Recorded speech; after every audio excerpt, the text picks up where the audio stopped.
আমাদের গাড়ি লোড হবে বন্ধুরা নাজিরপুর, আর আমি খালি করলাম করিমপুরে। তো করিমপুর থেকে খালি করে আস্তে আস্তে আমাদের গাড়ির পিন ভেঙে গেছে। তো আমরা চলে আসলাম এখন করিমপুরে এখানেই পিন লাগাতে। তো পিন লাগিয়ে আমরা চলে যাব লোড করতে। পিন ভাঙা অবস্থায় লোড করা যাবে না। তো এখানে অশোক লেল্যান্ড শোরুম ছিল, তো এখান থেকে মিস্ত্রি ছিল, তো কাজটা করে নিচ্ছি। আর এই দেখা আমি শুয়ে আছি, তো মিস্ত্রির কাজ হয়ে গেছে। তো এখন আমরা বেরিয়ে যাব লোড করতে। তো চলে আসলাম বন্ধুরা পিয়ারপুর স্যাপ ভাটায়, এসএপি স্যাপ ভাটায় লোড করতে। আর এই দেখে দাদা দেখো, এই স্পেশাল মাল লোড হবে আমাদের। এই স্পেশাল মালটা স্যাম্পেল ছবি তুলে পাঠাবে যেখানে খালি হবে সেই মাখানে। তো বন্ধুরা চলে আসলাম খালি পয়েন্টে সারা রাত গাড়ি চালিয়ে।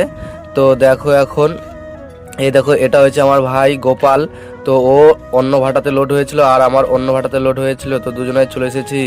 তো আমরা চলে এসেছি এখন দেবীপুরে এসে দাঁড়িয়ে আছি। এরপরে পার্টি আসবে, পার্টি এসে যেখানে খালি হবে তো সেখানে মালটা নিয়ে যাবে। দেখো লেবারও চলে এসেছে, লেবারও ছবি তুলছে স্যাম্পেলের।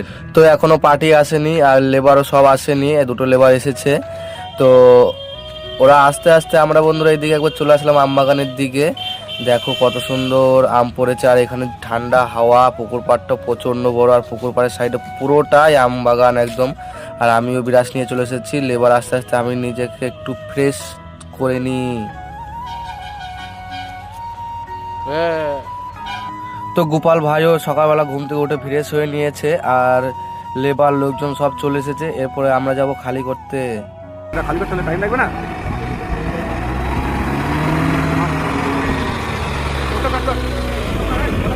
ও গাড়ি খালি করতে বেরিয়ে গেল, আর আমরাও গাড়ি খালি করতে বেরিয়ে গেলাম। এই দেখো শঙ্কর যাচ্ছে, তো ওর গাড়িতে নেমে যাবে, আর আমরা সোজা চলে যাব খালি পয়েন্টে। আর এই দেখো আমাদের গাড়ি খালি হয়ে গেছে, আর অল্প বাকি আছে, তাহলে আমাদের গাড়ি খালি হয়ে যাবে।